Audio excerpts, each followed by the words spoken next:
Salve, estamos no ar, podcast Desobediência Sonora, edição 80. Nessa edição, gravada aqui na Casa Mafalda, a gente tem o prazer de anunciar a entrevista com o Comitê Popular da Copa de São Paulo. Bom, e de trilha sonora a gente vai escutar, como sempre, o melhor da música independente, só que relacionado nessa edição com futebol. Bom, para acessar todo o conteúdo do Desobediência Sonora, facebook.com/desobediência sonora, desobedienciasonora.milharal.org e o canal do YouTube Desobediência Sonora. Essa música é boa. Todos os amantes do futebol, putos e fudidos com futebol, ódio ao futebol moderno. Manda um beijo. Fica Juvenal! Pelo amor dos palmeirenses, corintianos e santistas.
Estamos aí de volta, podcast Desobediência Sonora, edição 80. Bom, nessa edição eu tenho o prazer aqui de anunciar o Comitê Popular da Copa de São Paulo. Gente, primeiramente, muito obrigado por terem vindo aqui hoje. Obrigado, sou o Sérgio, do Comitê Popular da Copa. Eu sou o Zé, tô dando um apoio aqui pro Sérgio aqui, né? Como, bom, sei lá, eu fiz parte um tempo aí do comitê e a gente tá junto aí. Bom, primeiramente, a gente gostaria de saber um pouco do contexto de surgimento do comitê. Que vocês falassem um pouco a respeito como é que nasce essa proposta do comitê e desenvolve. O comitê surgiu no Fórum, acho que foi o Fórum Nacional por Moradia Digna, se não me engano foi esse o nome. Isso foi por volta de 2010, 2011. Então era um movimento de moradia que se reuniram e ali começou a se denunciar como é que poderia ser feita a luta por direitos na cidade, né? E evidenciando que a Copa estava por vir, e por que não fundar um comitê como dos outros estados, né? Um comitê popular que pudesse questionar todo esse processo que estava por trás da Copa do Mundo, né? E foi aí que surgiu o Comitê Popular da Copa de São Paulo. E aos poucos o comitê começou a se articular com dos outros estados e acabou sendo fundada a Articulação Nacional dos Comitês Populares da Copa, que a gente chamava de ANCOP. E, bom, foi assim, né? Por volta de 2011, o comitê começou a se articular em São Paulo, chamando os movimentos sociais que poderiam ser atingidos pela Copa para participar. Junto com estudantes, militantes de outros movimentos, de outros grupos coletivos, começou a se pensar como que poderia ser feita a resistência contra a Copa do Mundo. E por que uma articulação entre os movimentos sociais e não um novo movimento social? Acho que o próprio comitê ele surge com um tempo já, né? Contado, discutir a Copa do Mundo. Então você vai durar esse tempo, então aí não tem sentido surgir como um movimento social se ele já tem a data contada, né? Mais nesse sentido. Que essa é a grande diferença. Ele não entrou para disputar com os movimentos sociais. Ele entrou mais também como uma ferramenta de ajuda aos movimentos sociais e discutir junto com os movimentos sociais. Perfeito. Te queria saber um pouco também acerca da relação com partidos políticos do comitê. O comitê é apartidário, é suprapartidário, tem um direcionamento ideológico predominante. Gostaríamos que vocês falassem um pouco a respeito. Primeiro, o comitê é anticapitalista. Né? Ele não tem problema com ninguém de querer participar do comitê. Tinha gente desde partido, não partido, de tudo que é movimento, de tudo que é gente. A ideia do comitê era questionar a Copa de todas as formas e quem pudesse vir ajudar. Então você tinha gente de grupo de teatro, você tinha movimento punk, você tinha pessoal anarquista, você tinha pessoal comunista, você tinha gente ligada a alguns partidos, pessoal de moradia, vários tipos de movimentos sociais estavam lá ligados. A ideia é essa do comitê. Sobre o financiamento pelo Fundo Brasil, a gente queria saber um pouco como que funciona esse financiamento, né? E houve dificuldade em manter uma autonomia crítica do comitê em relação ao financiamento? Então o Fundo Brasil é um fundo em que empresas, pelo que eu entendo, para se livrar de impostos, né, por conta de isenção fiscal, depositam uma grana para financiar as organizações ali que a direção do Fundo Brasil determina.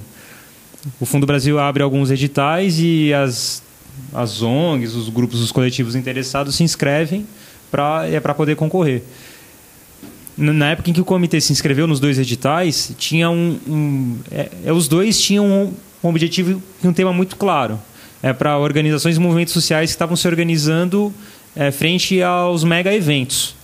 Então era uma coisa muito clara assim, e muito bem apontada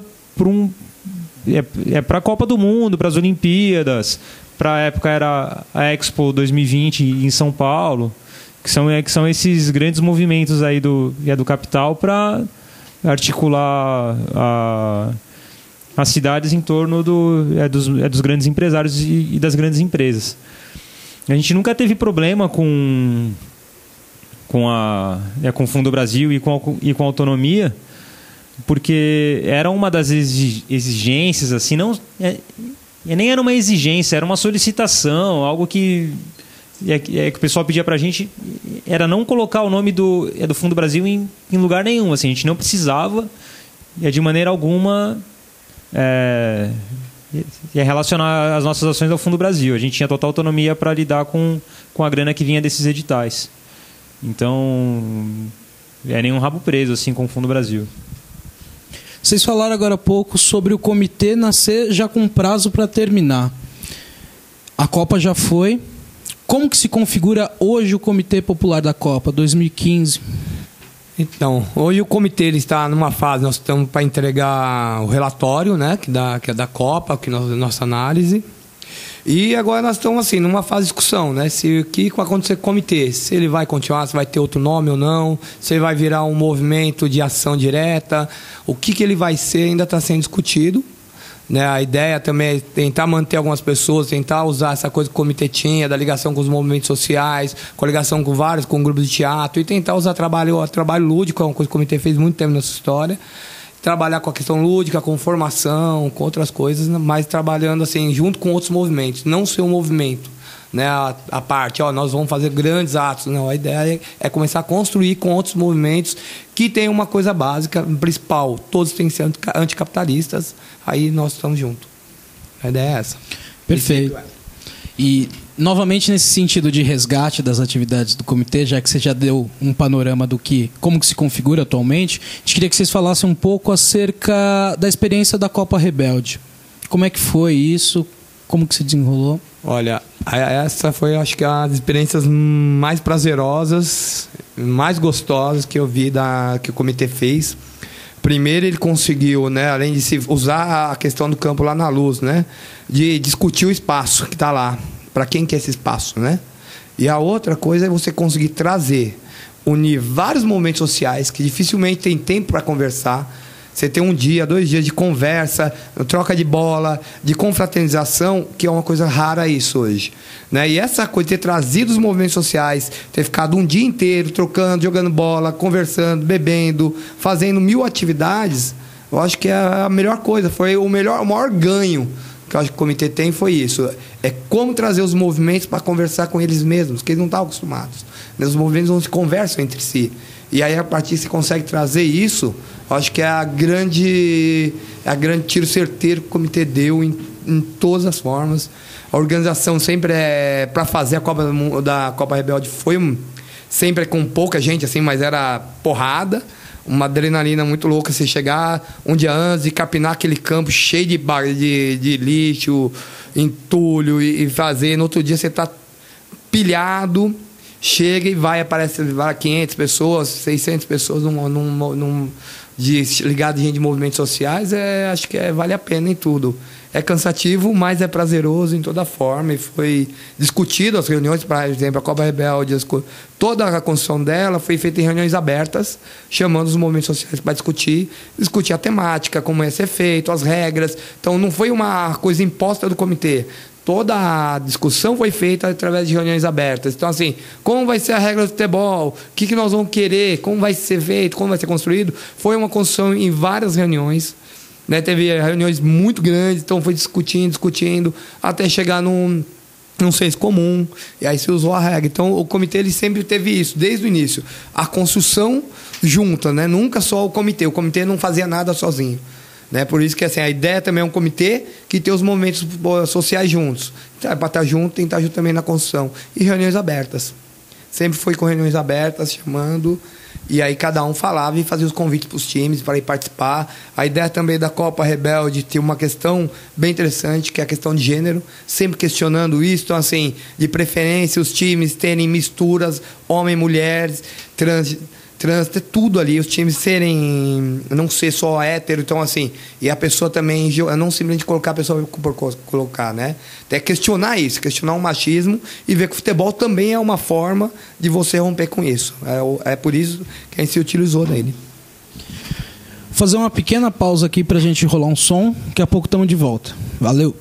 Tá na marca fatal, Zezinho pronto pra cobrança do pênalti. Vamos lá, meu garoto, Pato Branco está orgulhosa de você. É um clube indo pela primeira vez para a primeira divisão. Isso, Zezinho, meu garoto, fé e bola. Olha aqui, eu acho que depois da cobrança o juiz vai acabar o jogo. Vamos lá, Zezinho, vamos lá, Zezinho, é Pato Branco batendo o coração, correu Zezinho, apontou, atirou, puta que pariu, pra fora! Não é possível!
muito alto e a bola vai pra fora.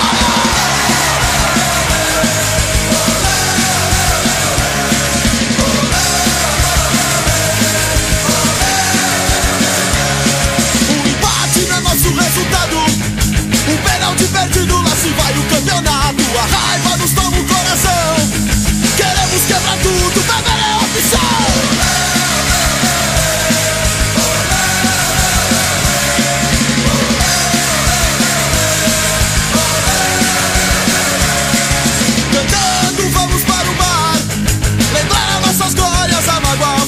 Apesar da alegria, ninguém pode esquecer que o maldito campeonato acabamos de perder.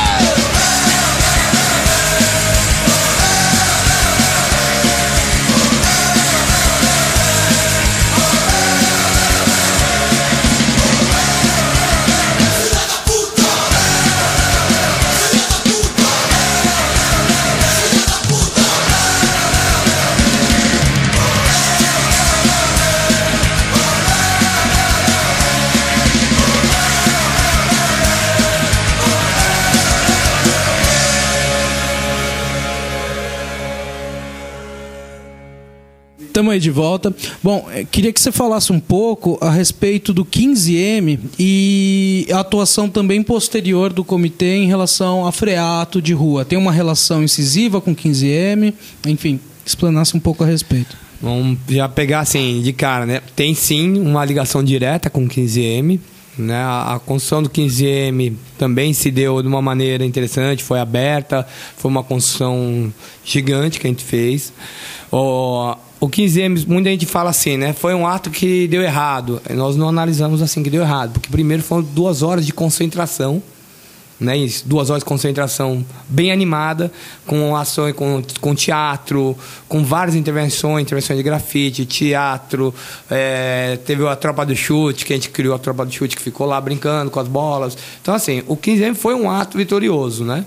O que nós não esperávamos é que logo a gente saísse, a polícia estourar com menos de 10 minutos de caminhada, estourou a gente lá e rompeu, isso assustou muita gente, a própria violência que teve, como a polícia é violenta, entrou estourando. Mas de resto, acho que o 15M ele foi um ato político importante pra gente. De toda forma, porque era o ato, em questão de lúdico, mais forte. Ele foi o principal, né? Ele era para romper com tudo, né? A gente tinha preparado o 15M, teve a questão da projeção, que entrou, a gente fez a projeção nos prédios, que foi colocado. Então, assim, o 15M foi discutido em todos os passos. Então, ele ia fazer o esculacho na casa do Ronaldo, tinha um passo a passo onde ia passar os movimentos. Então, assim, era a casa do Ronaldo, se eu não me engano, perto da delegacia, ia passar alguns pontos principais de São Paulo, com algumas intervenções, que essa era a ideia, fazer intervenções lúdicas em cada local. Então é por isso que ele tinha sempre o pessoal do teatro, da música junto, interagindo.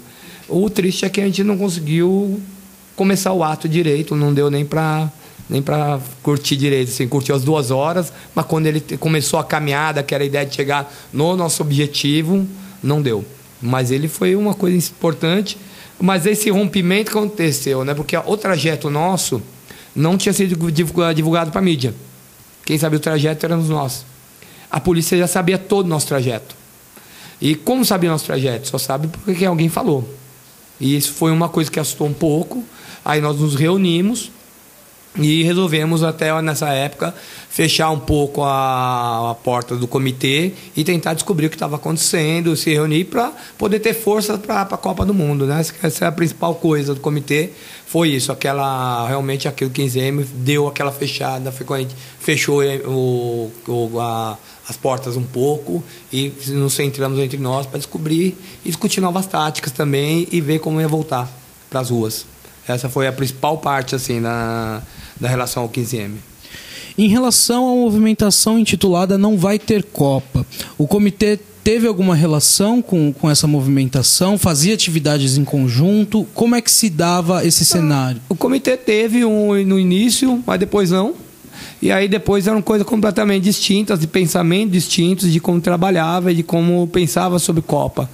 Né, de o que era o nosso é um trabalho de questionamento não só, né, um trabalho social. Então é assim, não é simplesmente, olha, vamos arregaçar, mas tinha um outro que deu um trabalho com as pessoas, né? A gente estava discutindo para quê? É simplesmente Copa por não ter Copa? Não é que eu não sou contra a Copa. Seria maravilhoso se tivesse uma Copa com decência. Não essa coisa que é no mundo inteiro, né? A Copa do Mundo, ela sacaneia o povo. Onde teve Copa do Mundo, você tem miséria. Ela gera desemprego. Então, assim, nós não somos contra a Copa do Mundo. Somos contra como ela é feita a Copa do Mundo. Porque o futebol não é para ser das elites. O futebol é do povo. Então, o nosso questionamento não vai ter Copa. Nós não éramos contra a Copa em si. Mas sim como ela era. Assim, do jeito que ela é, daí nós éramos contra. Mas se fosse uma coisa decente, que agregasse coisa ao povo, agregasse a todo mundo, ok. Não, só agregou quem tem dinheiro. Muito dinheiro. Os megas empresários ganharam. A Copa do Mundo foi a questão do branco. Né? Não tinha negro praticamente. Então, assim, para quem é essa Copa do Mundo, esse é o questionamento principal. Acho que é a grande diferença. Por isso que nós nunca usamos assim, não vai ter Copa. Somos contra a Copa. Não é ser contra a Copa, é para quem é essa Copa. Essa é a grande diferença que está aí. E de outros movimentos também, que falavam, a Copa não vai ter Copa, mas não é essa a questão. Essa eu acho que é a grande diferença do que estava aí dos outros movimentos nossos. Não é que nós éramos contra a Copa, nós concordamos com o método. E o método dela, você teria que refazer a FIFA, fazer tudo. Certo. Voltando ao caráter da manifestação e da atuação em rua, né? Só que não no caráter formal, como foi o do Não Ter Copa, como formal não, mas como o qual a gente já está acostumado a vivenciar em São Paulo, queria que vocês falassem também a respeito sobre essa diversificação de tática num caráter mais festivo, e, enfim, que acaba tendo outros contornos, e um pouco dessas outras atividades que ocorreram ao longo do período da Copa. Vamos lá, eu acho que o próprio comitê, pela própria composição do comitê, né? Tinha grupos de teatro, você tem músicos, você tinha tanta gente diferente e começou a discutir também, né? Porque assim, nem tudo está atraindo as pessoas, a população. Você tem que começar a discutir com a população de uma maneira que as pessoas entendam. Então, você levando o lúdico para as ruas, você está discutindo com a população, né? E as pessoas começam a ver você com mais simpatia. Então eu começo a levar um teatro, uma pessoa está vendo, é uma passeata, nem para. Ela quer ver um grupo de teatro fazendo uma intervenção, ela já começa a parar. Né? Tanto que depois disso, vários outros movimentos começaram a usar intervenções lúdicas. Né? Passou a ser uma coisa primordial. Então agora, assim, por que está todo mundo usando? Porque viu que isso dialoga com as pessoas. Né? Eu acho que essa é a grande diferença que nós vemos, porque o nosso grupo era composto por vários grupos de teatros. Né? Muita gente meio artístico, muita gente meio político e tudo assim. Então, todo o comitê era uma mescla de tudo. Então, isso propiciou a questão da questão mais lúdica, que eu acho que foi uma coisa acertada desde o início. Depois a gente fez alguns esculachos. O último foi o esculacho na Casa do Marim, que foi muito legal, que a gente fez o enterro. Daí nós fizemos algumas aulas públicas, né? Teve a aula para falar assim, sobre a questão da exploração sexual, sobre a questão da dívida, sobre a violência policial. Então, assim, nós vamos fazer várias aulas públicas no Engabaú, outra foi na Praça Roosevelt. E a ideia era o quê? Discutir com a população as temáticas que estavam aí com a ver com a Copa. Exploração sexual. Ninguém falou, mas nós resolvemos colocar, porque a exploração sexual, as pessoas evitam falar sobre essa questão das mulheres. Né? Toda hora evita. Então a gente colocou, foi um debate. E era também uma forma de nós mesmos nos prepararmos, que as aulas nos ensinavam bastante. A gente teve algumas ações juntos com alguns movimentos, tipo a Favela do Moinho, nós fizemos a questão da festa junina lá, fizeram vários eventos com a Favela do Moinho, compomos várias coisas. Então, assim, a ideia do comitê sempre foi tentar trazer uma discussão com as pessoas através de vários métodos. E a principal sempre a questão lúdica, através de interações com os movimentos sociais e aulas públicas, que eu acho que foi uma coisa acertada nossa. Sobre a relação do comitê e a atuação do comitê em atos contra a tarifa, queria que você falasse um pouco a respeito também. O comitê, desde o início, até com o pessoal do MPL, exemplo, eles compuseram bastante tempo o comitê, muita gente compôs. Então, assim, a discutir a tarifa também discutir a cidade. E discutir a cidade também discutir a Copa. Então, assim, não tinha como você não estar apoiando, sendo que ela está intrínseca. Então, toda essa questão da Copa do Mundo também está intrínseco na questão da passagem, que é o direito da cidade. Então, assim, se você não tem direito, não consegue andar de ônibus, não consegue nem andar de metrô, nem de ônibus, que é o principal, que é a maioria, tem gente que anda 10, 15 km por dia para trabalhar, como que você vai não estar junto com eles, né? Então, assim, faz parte do questionamento da Copa. porque você também carece cada vez mais. Porque a partir do momento que você só pensa nas empresas, a questão da empresa também está dada aqui na cidade. Né? Você tem a questão da construção civil, você tem um monte de coisa que está envolvida nisso. Então, o comitê ele se sente e faz parte também. Então, até nos últimos atos, nós estávamos no ato do MPL, junto, compondo com eles. Que eu acho que são parceiros e é a discussão da cidade real. E hoje é o terceiro, com o transporte, é o que mais pesa em terceiro lugar numa família. Então é complicado. Se não tiver, se nós não participássemos, significa que nós não entendemos a Copa. Essa é a grande questão. Mais uma pausa pra gente rolar mais um som. Valeu!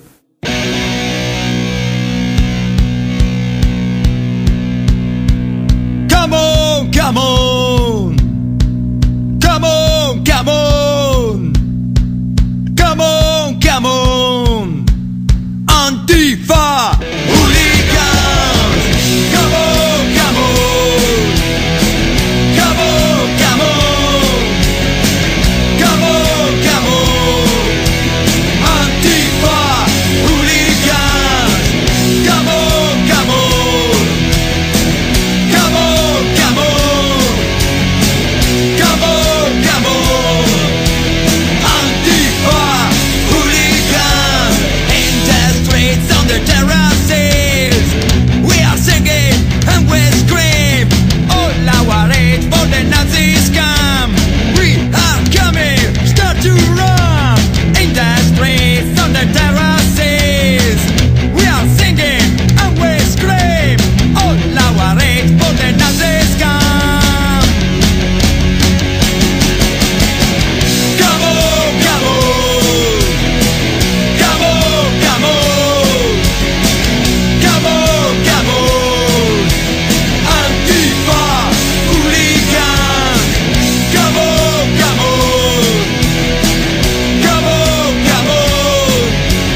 Estamos aí de volta. Bom, queria que você falasse um pouco a respeito de atuação do comitê junto à torcida organizadas. O comitê fez algo com torcida, tentou uma aproximação. Como que o comitê pensou nessa atuação em relação à torcida organizada? Então vamos lá, o comitê fez alguns trabalhos pequenos com torcida organizada, tentou se discutir com torcida organizada, mas acho que sempre foi uma questão no próprio comitê, a questão de torcida organizada, né? Isso foi uma questão de discussão, né? Até que ponto você vai trabalhar com torcidas organizadas, até que ponto você consegue, assim, você vai trabalhar uma ou vai trabalhar todas as torcidas organizadas, né? Pessoal, vamos trazer mais o pessoal do Corinthians, tem uma aproximação maior ao pessoal do Corinthians, mas assim... sempre foi uma questão muito grande. Como tem a própria torcida organizada, uma discussão muito forte, né, de divergências. Mas sempre trabalho, já teve várias outras vezes que as torcidas pintaram junto com o comitê. Mas é uma questão bem divergente dentro, até hoje é uma divergência grande. A Copa Rebelde que eu diga, discussão, vai trazer, não vai trazer, vai fazer um debate ou não vai fazer um debate, vai trazer o pessoal da torcida organizada para debater, não, então vai trazer todas as torcidas organizadas, porque representa todas, então não é uma organizada, então como fazer isso, como evitar a questão, porque também é a questão de violência que a gente trabalha, que é a questão da própria torcida organizadas, que ao mesmo tempo que elas batalham vários outros, lógico que é um trabalho importante, mas também tem um trabalho que elas fazem de proibir os outros de ir no estádio ao mesmo tempo, então é o questionamento, é a violência que está envolvida. Então, como se questionar isso e como trabalhar com elas? Essa é a grande questão. Vocês diziam que a Copa não começaria e nem terminaria em 2014. Sendo assim, 2015, como que está a Copa? Ixi, pior que se imagina, assim, né? E você sabia que todo aparato, vamos pegar só de repressão, na área de repressão, se investiu muito, mais de 2 bilhões esse ano, mais meio bilhão, só o governo do estado de São Paulo foi 38 milhões de reais agora em equipamento para a repressão. Né? Então, assim, a repressão já vai continuar, a questão da higienização também já está, a questão de você tirar as pessoas de suas casas já está tendo. Então, vai ampliar cada vez mais. O que a Copa fez foi ampliar uma coisa que já acontecia. E essa ampliar não vai parar, agora vai acelerar, e está sendo acelerado cada vez mais. Esse é um ano que promete, já está o ano começou já com vários atos, pelo MPL, tem a questão da água, você vai ter o ato agora do dia 13, que envolve também, tem a Petrobras, tem várias coisas que estão envolvendo aí. Mas vai ser um ano de violência policial, um ano de questionamento, um ano que nós estamos entrando numa questão de recessão, né? Está tendo início de uma recessão no Brasil.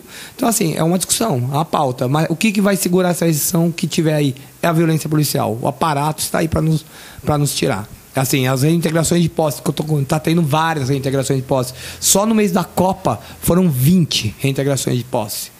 Né? Esse mês, agora em fevereiro, foram mais 15 reintegrações de posse no mês de fevereiro. Então, assim, eles estão jogando muito pesado e não estão indo leve, não. Estão indo descendo a porrada, é a tropa do braço, é a tropa de choque que chega lá para bater nas pessoas. Então, isso vai perpetuar, não vai reduzir. Né? Não tem nenhum momento, a gente não vê nenhum dos lados dos governos querendo isso. Isso nem o governo Haddad, nem o governo Alckmin. Nenhum deles tem. Ambos estão apoiando a violência. Que teve agora no Carnaval, vamos dar um exemplo. A questão do caça aos ambulantes. Como foi feito? A própria ordem da polícia, da prefeitura. A GCM estava lá com um caminhão atrás das pessoas e agressiva. E a ideia era levar também o camelô para a delegacia. Então, o que é isso? A cidade para quem? Né? Ruas que estavam sendo em pleno Carnaval, ruas que foram fechadas, só entrava quem... Você não podia entrar com água, você não podia entrar com outra latinha, porque a escola estava patrocinando. Ué, que a ideia que... cadê o livre acesso? Cadê a questão que fala que carnaval não podia ser cobrado? O que é isso? Não é cobrar, mas só pode consumir escola? Então, o que está por trás? Está aí. A questão em Engabaú, a venda do Engabaú praticamente é o Itaú. Então, assim... O que está dando aí? As pessoas estão sendo tiradas cada vez mais forte. Só que, assim, a campanha é massiva em cima da população, porque a população está aceitando isso, achando uma certa naturalidade. As pessoas estão meio que anestesiadas, né? Esse ano, assim, a população está anestesiada. Alguns movimentos estão assustados. A gente sentiu isso agora com o próprio MPL. Nas primeiras bombas, as pessoas já estavam correndo, não estavam resistindo. Então, assim... Porque você sabe que vai ser um ano violento e a polícia está agindo com violência, o Estado está agindo com violência, e a expulsão das pessoas das ruas também está sendo. Então, assim, está dado a Copa do Mundo, vai piorar, eu sou um cara nesse sentido, não vejo um futuro promissor bonito, falei não. Se os movimentos sociais, os movimentos não se unirem, Eu não vejo grande futuro. Nós vamos sair na base da porrada com a polícia.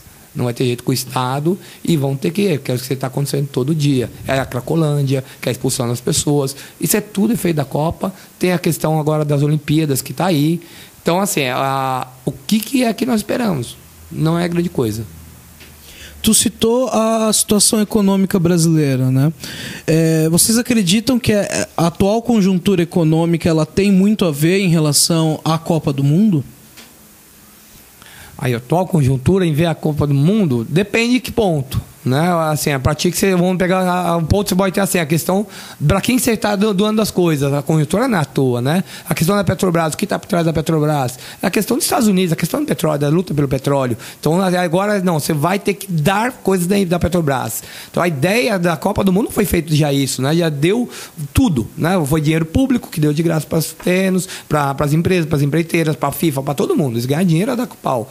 Privatizou todas as áreas públicas. Então o que está se fazendo? Isso afeta em toda a área. Então, a questão, exemplo, assim, pela Copa do Mundo, privatização dos aeroportos, dos portos, tudo isso interfere. Então, essa linha de entreguismo vai se manter. Então, tem a ver um pouco de conjuntura, assim. E a partir de um país que ele doa tudo, o país não desenvolve. Ele não pensa, ele pensa no capital. Então, essa é a grande questão. Acho que tem um pouco a ver. A outra questão são as questões internacionais, que não é a ver com a Copa do Mundo, mas alguns reflexos são pessoas...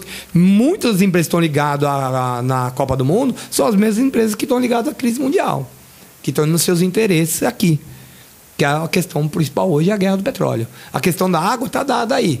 Tem muita coisa. A questão não é falta de água, não é escassez. É outra questão. É a privatização da água que está aí. Mas tudo se acelerou após Copa. Tudo que nós queremos se acelerou e justificou pela Copa. Tudo. A parceria público-privada. Mas o público dá todo o dinheiro e o privado ganha todo o lucro. Então, assim, essa é a grande questão. Acho que é o principal de que tem do envolvimento da Copa. Só. De resto, são outras questões mesmo. Mas a linha política de privatização que se acelerou pela Copa do Mundo foi gigante. A entrega dos estádios.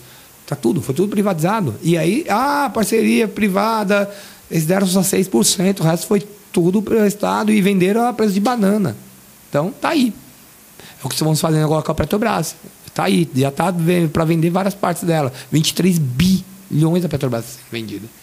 Né? Então, essa é a grande questão. Bom, os impactos da Copa você delimitou bem, mas pensando nesses impactos e pensando na Olimpíada no que vem... O que o comitê pensa a respeito dessas movimentações e também se há alguma articulação já tendo em vista as Olimpíadas no Rio? Vamos lá. Assim, o que a gente já imaginava é o que as Olimpíadas já estão causando no Rio. Né? Exemplo, o exército não sai da favela. Né? Todo dia está se matando gente. Então, assim, o que já aconteceu na Copa, no Rio está pior.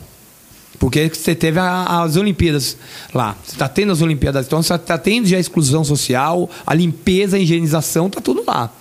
A gentrificação está sendo feita lá muito forte, né, com apoio do governo federal, como foi feita a Copa. Então, assim, é um acordo. Então, ela é uma coisa que está muito forte no Rio, mas ela vai dar impacto no Brasil inteiro. Né? Todas as coisas, os megas eventos, eles não só produzem impacto no local. Eles trazem porque você traz uma cultura de exploração diferente, você vai e aplica nos outros. É assim que se dá, então vai atacar a gente. Em relação ao comitê, o comitê não sabe ainda, porque o comitê, como eu comentei no início, né? Nós estamos numa fase que não sabemos o que vamos nos tornar. Né? Se ele vai continuar ou não, se vai mudar de nome, se for mudar de nome, o que vai ser feito. Então, nós não entramos nessa discussão porque não é o papel. Mas nós discutimos, sim, outras coisas, nós mesmos, o que está para acontecer. Mas, assim, a Copa do Mundo é só um reflexo do que vai ser essas Olimpíadas. Né? É assim, o pessoal fala, mas é a pura pilantragem. É só isso, é para grandes, ela não serve para nada no mundo. Né? Às vezes o pessoal fala, mas as Olimpíadas também é um gasto exacerbado. Mas olha, é uma questão social, é diferente, mas não é não. Olimpíadas de inverno lá na Rússia foram 120 bilhões de dólares, cara. Uma Olimpíada de inverno, o maior gasto da história. Para quem? População passando fome. Então, assim, para quem que são esses megas eventos? Não vejo grande diferença entre Olimpíadas e Copa do Mundo. Que no final, ambos é para dar dinheiro para um grupo muito pequeno. Retorno social para o país é zero. São pouquíssimos, assim, acho que você não vai ter nenhum país que vai ter retorno social. Você vai ter retorno financeiro para grandes empresas. Só a grande empresa que ganha dinheiro, isso no mundo inteiro, em todos os eventos. Mega eventos não tem. Então acho que eu não vejo grande coisa, eu vejo um futuro negro, um futuro muito ruim. Rio de Janeiro está aí, o pessoal não quer abrir mão, conte o exemplo, exército nos morros todo dia. Então, assim, para quem quer essas coisas? Para Deus, para a pessoa ir dormir, né? Então, não tem muito sentido, não. Bom, o podcast Desobediência Sonora agradece muito a participação aqui do comitê, mas antes a gente queria deixar o microfone livre para você falar o que quiser. Sinta-se à vontade. Nosso muito obrigado por ter vindo aqui hoje na Casa Mafalda. Obrigado a todos do podcast, eu adorei. Primeira vez que eu participo de um podcast é muito estranho, eu estou acostumado sempre a falar de uma conjuntura nacional, então olha, faz uma análise de conjuntura do que você está vendo, então começar a falar coisas mais específicas do comitê não era tão comum, né? A pessoa me pergunta sempre umas coisas mais genéricas, olha o que você acha que está acontecendo, como vocês vão trabalhar e tal. Eu achei muito legal esse questionamento, me fez até rebobinar, depois terminei de falar, puta, eu podia ter falado tal coisa, eu falei, ai. Mas adorei, é bom discutir, é bom falar, e assim, temos que estar na luta, lutar sempre, porque se você luta, se você para, os vão tomar o teu espaço, e nós vamos perder nossos direitos que estão aí. Então assim, temos que estar na rua, lutando todo dia, e lutar com todo mundo, anticapitalismo na veia. É isso, obrigado.